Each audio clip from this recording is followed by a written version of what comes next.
Hello everyone, I am Shubham and welcome back to Caterpillar Dev. Java সিরিজের আগের ভিডিওতে আমরা দেখেছি কন্ট্রোল ফ্লো স্টেটমেন্টের মধ্যে loop statement and jump statement. আমরা এতদিন ধরে যা যা শিখলাম সেগুলো আমি একটা কুইক রিক্যাপ করে নিচ্ছি। আমরা দেখেছি জাভার স্টোরি, আমরা জাভার ফান্ডামেন্টালস দেখেছি, যেমন জাভার ডেটা টাইপ, তারপরে কিভাবে ফাস্ট প্রোগ্রাম লিখতে হয়, ঠিক আছে, প্রতিটা আমাদের প্রোগ্রামের প্রতিটা পার্টের যে মিনিং সেগুলো আমরা দেখেছি, জেডিকে জেআরই জেভিএম জেনেছি, আমরা ডেটা টাইপস দেখেছি, ভেরিয়েবলস দেখেছি, কনস্ট্যান্টস দেখেছি, অপারেটরস জেনেছি, দেন আমরা ইফেলস জেনেছি, আমরা for loop, while loop, do while loop, jump স্টেটমেন্টের মধ্যে আমরা জেনেছি ব্রেক, কন্টিনিউ, তাদের মধ্যে ডিফারেন্স অ্যান্ড রিটার্ন স্টেটমেন্ট কি, সব কিছু আমরা জেনেছি। এবার এত কিছু জানার পর আমাদের একটা বাড়িতে নিজেদেরকে প্র্যাকটিস করতে হবে যাতে ওইগুলোর ওপর একটু গ্রিপ আনা যায়, ঠিক আছে। তো আমি কিছু প্র্যাকটিস এক্সাম্পলস দিয়েছি, এগুলো যারা বাড়িতে করতে চায় তারা বাড়িতে করতে পারে, এগুলো প্র্যাকটিস করতে পারে। আমি কিছু প্রতিটা টপিক থেকে কিছু কিছু করে কোডিং এক্সাম্পলস দিয়েছি, কোডিং কোশ্চেন্স দিয়েছি। এর মধ্যে যেগুলো আমার মনে হবে যে একটু কঠিন সেগুলো আমি দেখিয়ে দিচ্ছি। আমি প্রতিটা হিন্ট দিয়ে দিয়ে যাচ্ছি, ঠিক আছে। তোমরা করবে, যদি কারোর সমস্যা হয় তাহলে আমাকে কমেন্টে জানাবে, আমি নেক্সট ভিডিওতে সেটা বুঝিয়ে দেবো, বা আমি কমেন্টে আমি তাদের রিপ্লাই দিয়ে দেবো। তো চলো স্টার্ট করা যাক। তো ফার্স্ট আছে find area and perimeter of rectangle, ঠিক আছে। আমরা সবাই জানি এরিয়া আর পেরিমিটারের ফর্মুলা কি রেক্ট্যাঙ্গেলে। আমি দুটো ভেরিয়েবল নেব, একটা হচ্ছে লেন, ঠিক আছে। সবসময় আমি বলি যে ভেরিয়েবলের নাম সবসময় মিনিংফুল নিতে হবে, ঠিক আছে। আমি এ বিও নিতে পারতাম, লেন্থ অ্যান্ড উইথ, বাট আমি লেন অ্যান্ড উইথই নেব, ঠিক আছে, যাতে আমাদের ভেরিয়েবলের নামটা মিনিংফুল হয়, তাতে ভেরিয়েবলের নামটা আমরা খুঁজে পেতেও সুবিধা হবে আমাদের। বড় যদি কোনো কোড লিখি, ঠিক আছে, অনেক সময় কি হয় যে কোন ভেরিয়েবলের নাম আমরা কী দিয়ে সেভ করেছি আমরা ভুলে যাই। তো আমি বলি সবসময় মিনিংফুল নাম দিয়ে সেভ করতে ভেরিয়েবলকে। তো লেন অ্যান্ড উইথ, তো এই দুটোর মধ্যে যদি আমি মাল্টিপ্লাই করি, ঠিক আছে, মাল্টিপ্লিকেশন করি, তাহলে আমি এরিয়া পেয়ে যাব। আর পেরিমিটারের ফর্মুলা কি, 2 ইন্টু লেন প্লাস উইথ, ঠিক আছে, লেন্থ প্লাস উইথ, ওকে। তো এটা হচ্ছে আমাদের পেরিমিটারের ফর্মুলা রেক্ট্যাঙ্গেলের। তো এটা আশা করি সবাই পারবে, খুব একটা চাপের নয়। আচ্ছা, নেক্সট আমি যেটা দেখাচ্ছি সেটা হচ্ছে টেম্পারেচার কনভার্সন। টেম্পারেচার কনভার্সনে আমাদের ফর্মুলা কি, ফর্মুলা হচ্ছে C/5 equals to F minus 32 divided by 9, okay. এবার যদি ফারেনহাইট দেওয়া থাকে, ঠিক আছে, আমাদের যদি ফারেনহাইট দেওয়া থাকে তাহলে সেলসিয়াসে আমরা আরামসে বার করতে পারবো। যদি সেলসিয়াস দেওয়া থাকে তাহলে কী করতে হবে, ফারেনহাইটটা বার করতে হবে। সেক্ষেত্রে আমাদের কী করতে হবে, এই পার্টটা এই সাইডে নিয়ে চলে যেতে হবে, ওকে। তো এইভাবে করতে হবে। Calculate simple interest. সিম্পল ইন্টারেস্টের ফর্মুলা আশা করি সবাই জানে, ঠিক আছে, PRT/100। তো PRT ডিভাইডেড বাই 100। তো আমরা আলাদা করে PRT নেব, নেওয়ার পর ধরো আমি এটা করে দেখাচ্ছি, ওকে। আচ্ছা, এই যে PRT তিনখানা ভেরিয়েবলস রয়েছে, আমরা তিনটে ভেরিয়েবলস একসাথে যদি আমি নিতে চাই, যদি একসাথে আমরা ইনপুট নিতে চাই, তাহলে জাভাতে কীভাবে নেব, খুব একটা সুবিধা এটা করে না, বাট তাও আমি দেখিয়ে দিচ্ছি। তাহলে আমি ডাবল নিচ্ছি, ঠিক আছে, তিনটে আমি ডাবল নিচ্ছি বা দুটো ডাবল নিচ্ছি।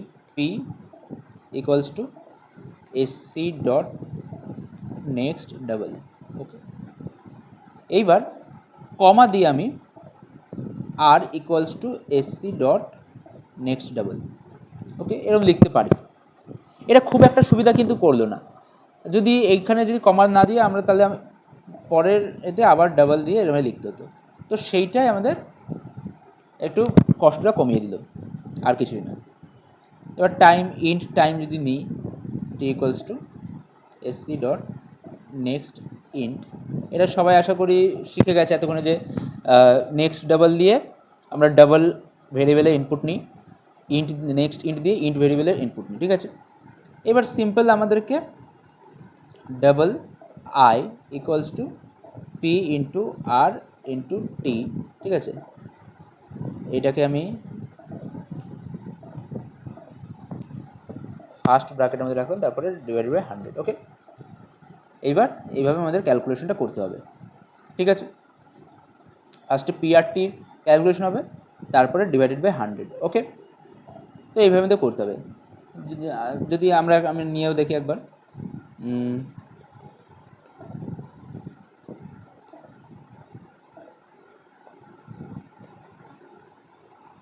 Enter principal, enter amount and rate. Okay, enter করবো রেট অ্যান্ড অ্যামাউন্ট, তারপরে এন্টার টাইম এন্টার করব, দিয়ে যেটা হবে ইন্টারেস্ট, সিম্পল ইন্টারেস্ট, এটাকে প্রিন্ট করাবো, সিম্পল ইন্টারেস্ট আই। ওকে, এবার দেখি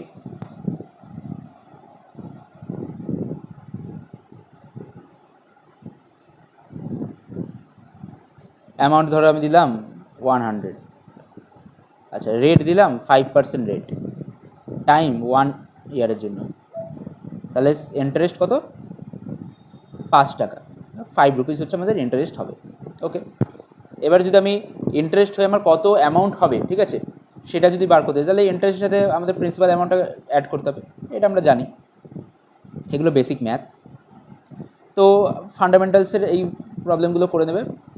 আচ্ছা, এবার বিট ওয়াইজ অপারেটর, ঠিক আছে, বিট ওয়াইজ অপারেটর আমি দেখিয়েছি আগের দিন, আগের ভিডিওটাতে দেখিয়েছি। ভিডিওটা যদি অপারেটরের ভিডিওটা দেখে থাকো তাহলে বুঝতে পারবে, আর যদি না দেখে থাকো তাহলে আমি রেকমেন্ড করবো যে অপারেটরের ভিডিওটা আরেকবার দেখে নিতে, যে বিট ওয়াইজ অপারেটর কী, তাহলে বুঝে যাবে। বিট ওয়াইজ অপারেটরে আমাদের কী কী অপারেটর আছে, বিট ওয়াইজ অ্যান্ড আছে, বিট ওয়াইজ অর আছে, বিট ওয়াইজ নট আছে, ঠিক আছে, এটা বিট ওয়াইজ নট, আর এটা হচ্ছে আমাদের লজিক্যাল নট।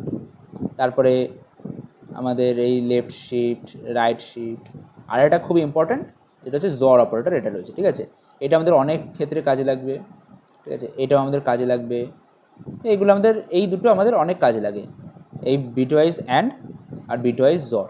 ওকে, তো দেখে নিই, আমাদের বলেছে সোয়াপ টু নাম্বারস। ওকে, এবার এই দুটো সোয়াপ টু নাম্বার যখন বলবে, এটার দুভাবে করা যায়, একটা হচ্ছে ইউজিং থার্ড ভেরিয়েবল, আর একটা হচ্ছে not using, without using third variable, ঠিক আছে। তো ইউজিং থার্ড ভেরিয়েবল আশা করি সবাই জানে, ধরো এতে আমার 5 আছে, 5 স্টোর রয়েছে, বিতে আমার 10 স্টোর আছে, ঠিক আছে। এবার আমি আরেকটা ভেরিয়েবল নিচ্ছি সি, ঠিক আছে, সেটার মধ্যে ধরো বি এর আমি এটা স্টোর করে রাখলাম, বিকে আমি সি এর মধ্যে স্টোর করে রাখলাম। এবার বিটাকে আমি যখন বি এর মধ্যে আমি যখন একে স্টোর করছি, তাহলে বি এখানে কেটে কত হয়ে গেল, 5 হয়ে গেল। ওকে, এবার এ ইকুয়ালস টু সি, কারণ সি এর এখানে কত ছিল, সি এর এখানে 10 ছিল, সেই 10টা এখানে চলে গেল। ওকে, তাহলে এখন বিতে কত, এখন এতে হচ্ছে 10 আর বিতে হচ্ছে 5, উল্টে গেল। এইবার বলি উইদাউট ইউজিং থার্ড ভেরিয়েবল কীভাবে করবে। উইদাউট ইউজিং থার্ড ভেরিয়েবল কিন্তু আমাদের করতে হবে দুটো অপারেটর দিয়ে করা যায়, একটা হচ্ছে অ্যারিথমেটিক অপারেটর আর একটা হচ্ছে বিটওয়াইজ অপারেটর। বিটওয়াইজ অপারেটরের সুবিধা কী আর অ্যারিথমেটিক অপারেটরের অসুবিধা কী সেটা আমি বলবো। আগে বলি বিটওয়াইজ অপারেটর দিয়ে কীভাবে করব, ঠিক আছে। তোমরা যদি বিটওয়াইজ জর এটা কীভাবে কাজ করে জানো তাহলে বুঝতে পারবে। বিটওয়াইজ অপারেটর জর, আমি বারবার বলছি যে অপারেটরের ভিডিওটা কিন্তু দেখে আসো, তাহলে বিটওয়াইজ জরের অপারেশনটা বুঝে যাবে। ওকে, ধরো আমাদের এর মধ্যে স্টোর আছে 5, বি এর মধ্যে স্টোর আছে ধরো 2 স্টোর আছে। ওকে, এইবার আমাদের 3টে লাইন অফ কোড লিখতে হবে, 3 lines of code. A equals to a XOR b, b equals to a XOR b, আবার এ equals to a XOR B. এই তিনটে লাইনের কোড লিখলে আমাদের দুটো নাম্বার সোয়াপ হয়ে যাবে। ঠিক আছে, তোমরা ট্রাই করে দেখবে কেন হচ্ছে, কিভাবে হচ্ছে সেটা আমি একবার বলে দিচ্ছি। এতে আমাদের কি স্টোর আছে 5, তাহলে 5-এর বাইনারি রিপ্রেজেন্টেশন কত 1 0 1। আবার বিতে কত স্টোর আছে 2, তাহলে 2-এর বাইনারি রিপ্রেজেন্টেশন কত 0 1 0। এইবার আমাদেরকে দেখতে হবে ফার্স্টে কী করছি, এ জর বি করছি, তাহলে এই দুটোর মধ্যে জর অপারেশন করলে কত হয়, এটা হয় 1, এটা হয় 1, আর এটা হয় 1। ঠিক আছে, এটা আমরা কিসের মধ্যে স্টোর করে রাখছি, এর মধ্যে স্টোর করে রাখছি। ওকে, তাহলে এটার ভ্যালু কত, এটার ভ্যালু হচ্ছে আমাদের 7, তাহলে এর মধ্যে আমার কত স্টোর আছে 7। দেন আসছে B equals to a XOR B, তাহলে B equals to a XOR B, এর মধ্যে কত 7, 7 কত মানে 1 1 1। আর বি এর ভ্যালু কত, বি এর ভ্যালু যেটা ছিল সেটাই ছিল, সেটাই আছে 0 1 0। এই দুটোর মধ্যে যে জর হচ্ছে 1 1 1 0।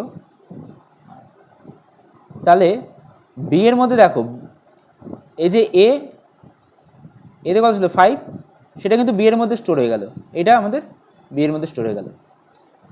এই অবধি আমাদের কাজ শেষ। এবার নেক্সট কি, নেক্সট আবার এ জর বি, এতে কত আছে 7, মানে এটা এর সাথে আবার জর অপারেশন করবো কার, বি, বি এর মধ্যে কত আছে 1 0 1, তাহলে 1 0 1-এর যদি জর অপারেশন করি তাহলে কত হয়, দেখো এটা 2 আসবে 1 1 0, এই যে 1 0 1 1 1 0, 2 আসলো।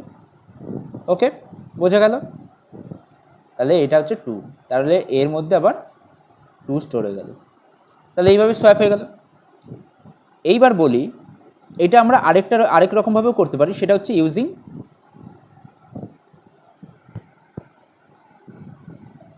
Arithmetic operators. ঠিক আছে, ধরো int a equals to 2, int b equals to 5। Okay, এবার a equals to a plus b, a equals to a minus b, sorry b equals to a minus b, a equals to a minus b. Okay, এবার এটাকে যদি আমি print করি, a equals to এটা,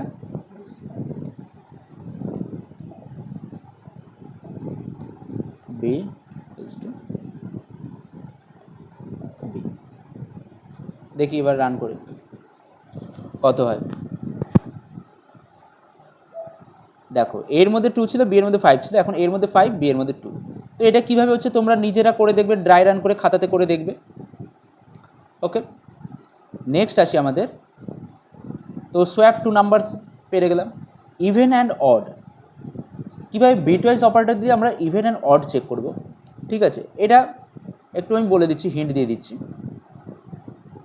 যদি কোনো একটা নাম্বার ধরো 2, সবকটাকে বিট লেভেলে গিয়ে ভেঙে ভেঙে দেখবে, তাহলে কিন্তু বুঝতে পারবে। 2-কে কত লিখি আমরা 0 1 0, আর 3 ধরো একটা লিখলাম, 3 কত লিখছি 0 1 1। ওকে, এইবার একটা জিনিস দেখো, যত ইভেন নাম্বার আছে সবকটার ক্ষেত্রে কিন্তু এই লিস্ট সিগনিফিক্যান্ট বিটটা অলওয়েজ 0 হবে, আর যত অড নাম্বার আছে সেক্ষেত্রে এই লিস্ট সিগনিফিক্যান্ট বিটটা অলওয়েজ 1 হবে। এবার যখন এর সাথে আমি 1-এর লজিক এই বিটওয়াইজ অ্যান্ড করব, সেক্ষেত্রে আমার কি হবে, সেক্ষেত্রে হচ্ছে 0 1 0, এর সাথে যদি আমি লজিক্যাল এই বিটওয়াইজ অ্যান্ড করি তাহলে হবে অ্যান্ড অপারেশনে 1 0-তে কী হয় 0 হয়ে যায়, 1 0 0 হয়ে যায় 0, তো অলওয়েজ সব 0 হয়ে যাচ্ছে। আর অড নাম্বারের সঙ্গে যখনই করব, অড নাম্বারের সঙ্গে যখন আমি এই 1-এর বিটওয়াইজ অ্যান্ড করব, তো অলওয়েজ সেটা 1 হবে, ঠিক আছে? তাহলে এটা দিয়ে ইফ এলস দিয়ে আমরা কন্ডিশন দিয়ে আমরা করতে পারবো, ঠিক আছে, প্রোগ্রামটা লিখতে পারবো। তো তোমরা বাড়িতে চেষ্টা করবে প্রোগ্রামটা করার।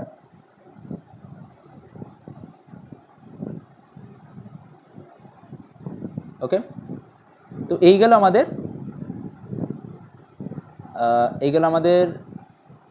Check even and odd. দেন আসছে চেক লিস্ট সিগনিফিক্যান্ট বিট। এটাও আশা করি তোমরা পারবে নিজের একটু মাথা কাটিয়ে, যদি অড ইভেন্টটা বুঝে থাকো তাহলে লিস্ট সিগনিফিক্যান্ট বিট চেক করা সেটাও তোমরা পারবে। ওকে, নেক্সট আছে ইফ এলস। ইফ এলসটা আমি ভালো করে দেখিয়েছি। ইফ এলস সব থেকে সহজ জিনিস। ইফ এলসের মধ্যে ফার্স্টে টার্নারি অপারেটর। টার্নারি অপারেটর আসছে এবার maximum of 2 numbers, maximum 3 numbers, check leap year, check alphabet. একদম ইজি, কিছুই নেই। কিভাবে তোমরা করবে? আচ্ছা, আরেকটা জিনিস আমি বলি, যখন আমি এটা দেখালাম, ধরো বিটওয়াইজ যে আমি এখনই অপারেশনটা বললাম যে ইভেন অ্যান্ড অড চেক করা। ইফ ধরো আমার একটা ইন্ট a ইকুয়ালস টু 2 আছে, ওকে, এবার ইফ আমি কি বললাম, ইফ এলস দিয়ে চেক করব, ইফ এলস কন্ডিশন দিয়ে a অ্যান্ড 1 এর সাথে আমি 1-এর বিটওয়াইজ অ্যান্ড করছি। কি চেক করবো? ইকুয়ালস টু আমার কি 0 নাকি,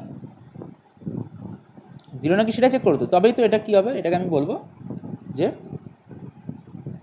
ইভেন নাম্বার। এটাকে আমি ইভেন নাম্বার বলবো তো। আর যদি না হয় এলস, এটাকে কি বলবো, যেটা অড নাম্বার। ওকে,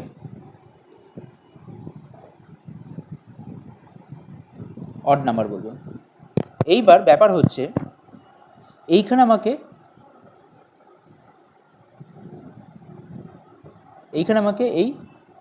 এটা কেন দিচ্ছে, এররটা কেন দিচ্ছে? এররটা কি বলছে? The operator is undefined for the operator, এই যে এই bitwise and is undefined for the argument type.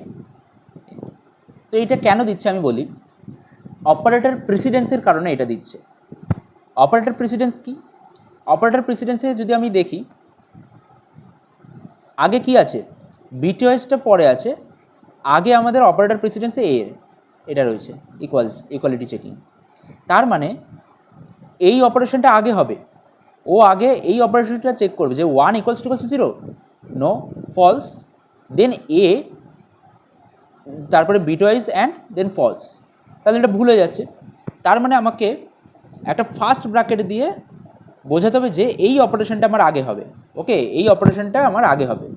দেখো আমি বলে দিয়েছি, নিচে লেখা আছে, এই ডকুমেন্টটা আমি কিন্তু অপারেটর যখন করিয়েছি সেই ভিডিওতে ডেসক্রিপশনে আমি দিয়ে দিয়েছি। When in doubt about precedence, use parenthesis. It makes code clearer and avoids bugs. ওকে, তো বুঝলাম। আচ্ছা, এবার টার্নের অপারেটর দেখানোর কিছু নেই। ম্যাক্সিমাম 2 নাম্বারস এগুলো নিজে থেকে চেষ্টা করবে, ম্যাক্সিমাম 3 নাম্বারস নিজে চেষ্টা করবে। ইফ এলসও দেখানোর কিছু নেই। লিপ ইয়ারটা খুব ভালো করে করবে, ঠিক আছে? একটা ইয়ার লিপ ইয়ার আমরা কখন বলবো, ঠিক আছে? কখন বলবো একটা ইয়ারকে লিপ ইয়ার? ফার্স্টে আমাদের চেক করতে হবে যে ইয়ারটা কি 100 দিয়ে ডিভিজিবল। যদি হয় দেন আমি চেক করব যে ইয়ারটা কি আমার 400 দিয়ে ডিভিজিবল। যদি হয় দেন ওটা লিপ ইয়ার। কিন্তু 100 দিয়ে ডিভিজিবল বাট 400 দিয়ে ডিভিজিবল না হয় তাহলে নট লিপ ইয়ার। মিটে গেল। এবার 100 দিয়ে ডিভিজিবল যদি না হয় তার মানে দেখতে হবে যে ওটা কি তাহলে 4 দিয়ে ডিভিজিবল। যদি হয় তার মানে আমার ইয়ারটা হচ্ছে লিপ ইয়ার। আর যদি 100 দিয়ে ডিভিজিবল না হয়, 4 দিয়ে ডিভিজিবল না হয়, তাহলে সেটা লিপ ইয়ার নয়। ওকে, তো এইটা বুঝে শুনে ভালো করে লিখবে। চেক ডিভিজিবিলিটি পারবে, ভায়োল কনসোনেন্ট পারবে, check upper case lower case, এটা ইজি আছে, পারবে। সুইচ কেস আর দেখানোর কিছু নেই, আগের দিন ভালো করে দেখিয়েছি সুইচ কেস। লুপ এক্সাম্পলস, ঠিক আছে, এইটা কিন্তু তোমরা খুব ভালো করে দেখবে। লুপ এক্সাম্পলস, এগুলোতে তোমাদের লুপের প্রতি একটা গ্রিপ চলে আসবে এই যদি এগুলো করতে থাকো। যেমন print natural numbers from 1 to n। Print even or odd numbers from 1 to n। যেমন আমি এই ইভেন অর অড নাম্বারসটা আমি বলি, ধরো একটা ফর লুপ নিয়েছি, ফার্স্টে আমি ইটারেটরকে আমি ইনিশিয়ালাইজ করবো, ডিক্লেয়ার করবো int i equals to int i, ঠিক আছে। ফর লুপের মধ্যে আমি i equals to 1, i less than equals to n, এনটা আমি আমার ইউজার দেবে এনের ভ্যালু, ওকে। তাহলে ইন্ট, হ্যাঁ এবার ঠিক আছে। ইনডেন্টেশনটা কিন্তু মাথায় রাখতে হবে, ইনডেন্টেশনটা খুবই জরুরি, কোডটাকে একদম ক্লিনার দেখায় ইনডেন্টেশন, ওকে। তো ইন্ট আই কমা এন, এবার এনের ভ্যালুটা কে দেবে, ইউজার দেবে। তো ইউজারকে আমি রিকোয়েস্ট করব যে প্লিজ এন্টার দ্য লিমিট, ঠিক আছে। কত অবধি প্রিন্ট করবে, একটা লিমিট আছে তো নাকি, প্রিন্ট করেই যাবো এরকম হয় নাকি। দিয়ে এন হচ্ছে আমাদের কন্ডিশনের মধ্যে আই কত অবধি যাবে, এন অবধি যাবে, ওকে। দেন নেক্সট আসছে আমাদের আই প্লাস প্লাস, হলো কি না, এইখানে ভুল হয়ে গেল। আই প্লাস প্লাস হলে কী হবে, আচ্ছা এনটাকে তো আমি নিই N equals to SC dot next int, ঠিক আছে। এনটাকে তো ইনপুট নিতে হবে, নাহলে কী করে হবে, ওকে। এইবার I equals two I plus plus যদি করি তাহলে 1 থেকে এন অবধি প্রিন্ট হয়ে যাবে, কিন্তু আমাদের কী করতে হবে, আমাদের অড নাম্বারগুলো প্রিন্ট করতে হবে, এই ইভেন নাম্বারগুলো প্রিন্ট করবে, ইভেন বা অড, ঠিক আছে। যদি অড নাম্বার প্রিন্ট হয় তাহলে 1 থেকে স্টার্ট করবে, যদি ইভেন নাম্বার প্রিন্ট করতে তাহলে 2 থেকে স্টার্ট করবো। আর কত করে যাবে, এক ঘর লাফিয়ে যাবে, মানে আই প্লাস ইকুয়ালস টু 2, ঠিক আছে। I equals two I plus 2 মানে আই প্লাস টু করে লাফিয়ে যাবে। এবার যদি আমি প্রিন্ট করি, ঠিক আছে, আইকে প্রিন্ট করব, তাহলে দেখি তো কীভাবে হয়। তাহলে আমি 20 দিলাম, দেখো ফার্স্টে 2, 4, 6, 8 এভাবে লাফিয়ে যাচ্ছে, ওকে। ইভেন্ট নাম্বারগুলো প্রিন্ট হয়ে গেছে আমার, বোঝা গেল। আচ্ছা এইটা যদি বুঝে থাকো তাহলে সাম কিছুই না, এখানে যেরকম প্রিন্ট হচ্ছিল, এই প্রিন্টের জায়গায় আমাদের কী করতে হবে, ধরো সাম বলে একটা ভেরিয়েবল আমি আগে ডিক্লেয়ার করে দেবো, int sum equals to 0, okay. এখানে কি হবে, sum equals to sum plus i, এইভাবে যাবে, ঠিক আছে। যে আইটা বারবার সামের সাথে প্লাস হয়ে সামের মধ্যে স্টোর হবে। এবার লাস্টে গিয়ে আমি সামটাকে প্রিন্ট করে দেবো, ওকে, সামটাকে প্রিন্ট করে দেবো, বোঝা গেল। আচ্ছা এই অবধি যদি বুঝে থাকো, মাল্টিপ্লিকেশন টেবিল প্রিন্ট করবে, find number of digits in a number, ঠিক আছে। এইটা আমি বলি, এটা কিন্তু ভেরি ভেরি ইম্পর্টেন্ট একটা কোশ্চেন।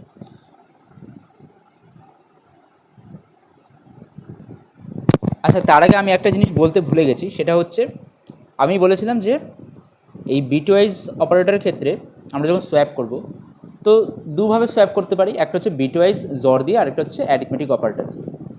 এবার অ্যারিথমেটিক অপারেটর ইউজ করার একটা ডিসঅ্যাডভান্টেজ হচ্ছে, আমরা নেগেটিভ নাম্বারের ক্ষেত্রে কিন্তু অ্যারিথমেটিক অপারেটর কাজ করবে না, নেগেটিভ নাম্বার সোয়াপিংয়ের ক্ষেত্রে অ্যারিথমেটিক অপারেটর কাজ করবে না, ঠিক আছে।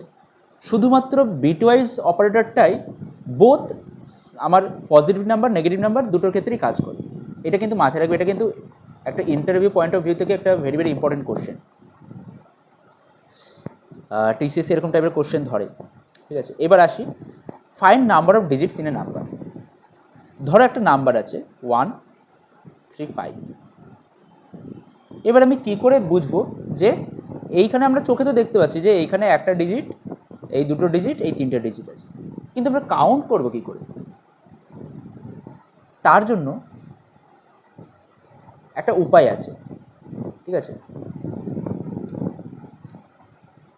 আমাদেরকে একটা কাউন্টার নিতে হবে যে জিনিসটাকে কাউন্ট করবে, ঠিক আছে, একটা কাউন্টার যে আমাদের জিনিসটা কাউন্ট করবে, ওকে। এটাকে আমরা কাউন্টার ভেরিয়েবলও বলে থাকি, ঠিক আছে, কাউন্টার ভেরিয়েবল, ঠিকভাবে হাতে লেখাটা একটু বাজে হয়ে গেল, কাউন্টার ভেরিয়েবল। এ কী করে, কোনো কিছু কাউন্ট করতে হলে আমরা এই কাউন্টার ভেরিয়েবলকে ইউজ করি। কিন্তু কী কাউন্ট করবে, ঠিক আছে, কীভাবে কাউন্ট করবে বলি। এই 135কে যদি আমরা 10 দিয়ে ডিভাইড করি তাহলে কত হয় বলো তো? 10, 3 নামলো, 5 নামলো, 35, এই 30, দেন 5 আমার রিমাইন্ডার হয়ে গেল, ঠিক আছে। তার মানে একটা জিনিস এখান থেকে খেয়াল করো, যখন আমি কোনো নাম্বারকে 10 দিয়ে ডিভাইড করি তাহলে কোশ্চেনটা সবসময় এই জিনিসটা পাই, তার সামনে মানে লাস্ট ডিজিটটা আমার বাদ হয়ে যায়, এই ডিজিটটা আমরা রিমাইন্ডারে চলে যায় এটা, ওকে। আর পাই কোনটা, বাকি রিমেনিং ডিজিটসগুলো আমরা ডিজিটসগুলো করে থাকি কোশ্চেনটি, ওকে। এই জিনিসটা কিন্তু খুবই একটা very very useful information, very very useful একটা ফাইন্ডিং। ধরো আমি একটা ছোট নাম্বার দিলাম 25, এটার ক্ষেত্রে দেখো কি হয়, 10 দিয়ে যদি আমি ডিভাইড করি তাহলে দেখো 2 আমার কোশ্চেনটা থাকে আর 5 হচ্ছে আমাদের রিমাইন্ডার থাকে। যদি আমি বড় নাম্বার নিই 4803, সেক্ষেত্রেও দেখতে পারো প্রতিবার ইচ অ্যান্ড এভরি টাইম এখানে কি হয়ে যাচ্ছে 4, ওকে। তো এটা হচ্ছে আমাদের, দেখো এক্ষেত্রেও আমাদের এই ফার্স্টে যেটা আছে সেটা আমাদের কোশ্চেনটা চলে আসছে, লাস্টেরটা আমাদের রিমাইন্ডারে যাচ্ছে, ঠিক আছে। এইটাতে আমি কী বুঝছি, প্রতিবার আমরা যখন আবার এইটাকে যদি এই 480 এটাকে যদি আমরা 10 দিয়ে ডিভাইড করি তাহলে 48 পাবো, 0 আমাদের রিমাইন্ডারে থাকবে। আবার 48কে যদি 10 দিয়ে ডিভাইড করি, ঠিক আছে, তাহলে 4 পাবো, এইটা আমাদের রিমাইন্ডার পড়ে থাকবে। মানে প্রতিবার আমাদের 10 দিয়ে ডিভাইড করতে গেলে আমাদের একটা করে ডিজিট লাস্ট থেকে কমে যাচ্ছে, ঠিক আছে। লাস্টে 8 থাকলো, যে রিমাইন্ডারটা থাকলো সেটাকে 10 দিয়ে ডিভাইড করি তাহলে 0 হচ্ছে কোশ্চেন আর 8ই আমাদের রিমাইন্ডারে পড়ে যাচ্ছে, ওকে। এইটা আমাদের একটা গ্রেট ফাইন্ডিংস। কেন এটা গ্রেট ফাইন্ডিংস? কারণ এটাই আমাদের হেল্প করবে টু আনসার দিস কোশ্চেন, ওকে। কীভাবে করবো আমি দেখিয়ে দিই। int n equals to sc dot next int, ওকে। এইবার while একটা লুপের ভেতর আমাদের এই জিনিসটা করতে হবে, কারণ আমরা এই 10 দিয়ে ডিভিশনটা বারবার করছি তো, অ্যান্ড হাউ মেনি টাইমস করছি, কতক্ষণ করছি, কন্ডিশনটা কী দেবো, যতক্ষণ না আমাদের কোশ্চেনটা 0 আসছে, ঠিক আছে। আচ্ছা, কোশ্চেনটা যতক্ষণ 0 আসছে মানে কি, এনের ভ্যালু এনটা যতক্ষণ নট ইকুয়ালস টু 0 হচ্ছে ততক্ষণ এটা এনকে ডিভাইড করতেই থাকবে, ওকে। যতক্ষণ না এনের ভ্যালু 0 হচ্ছে ততক্ষণ কী হতে থাকছে, এন কে 10 ডিভাইড করতে, আমি ভালো করে এন ইকুয়ালস টু n/10 হলো। এবার কি হচ্ছে, আমাদের কি করতে হবে, আমি কি বলেছি যে হাউ মেনি টাইমস কতবার হচ্ছে, এটা কি করে বুঝবো, আমাদেরকে একটা কাউন্টার ভেরিয়েবল নিতে হবে। ধরি কাউন্টার ভেরিয়েবল নাম কাউন্ট, তাহলে যতবার এই জিনিসটা লুপটা চলবে, যতবার লুপটা ঘুরবে ততবার আমাদের কাউন্টটা একটা একটা করে বাড়বে, ঠিক আছে। ধরো একবার হলো কাউন্ট প্লাস প্লাস, আরেকবার হলো কাউন্ট প্লাস প্লাস। কেন কাউন্ট প্লাস, কাউন্ট এটা গুনছে যে কতগুলো ডিজিটাল, কী করে গুনছে, এটা একবার, ঠিক আছে, একবার ডিভিশন করেছি, দুবার ডিভিশন করেছি, আচ্ছা এটা 3বার ডিভিশন করেছি, এটা 4বার ডিভিশন করেছি, তার মানে টোটাল 4 ডিজিট রয়েছে। হ্যাঁ, আর হ্যাঁ সত্যি 4 ডিজিটস রয়েছে, এখান থেকে বুঝবো, ওকে। এইবার n ইকুয়ালস টু n/10 এবার হতে যাচ্ছে, এনের ভিতরে আবার কত স্টোর হলো, এনের ভিতরে স্টোর হলো এইটা, তারপর আবার n ইকুয়ালস টু এর ভিতরে স্টোর হচ্ছে এটা, তারপর আবার n ইকুয়ালস টু n/10, তাহলে এর ভিতরে স্টোর হচ্ছে এটা, লাস্টে 0 হয়ে যাবে। যেই 0 হয়ে যাবে লুপ থেকে বেরিয়ে যাবে, ঠিক আছে। বেরিয়ে গিয়ে লাস্টে আমরা কী প্রিন্ট করবো, আমাদের কী দরকার, কাউন্টটা দরকার, যে হাউ মেনি ডিজিটস, তাহলে কাউন্টটা প্রিন্ট হবে, ওকে। কাউন্টটা এখানে প্রিন্ট হবে। কাউন্টার এখানে কি বলছে যে may not have been initialised. আচ্ছা, কাউন্টকে আমি ইনিশিয়ালাইজ করিনি, ওকে ইনিশিয়ালাইজ করতে হবে, ইকুয়ালস টু 0।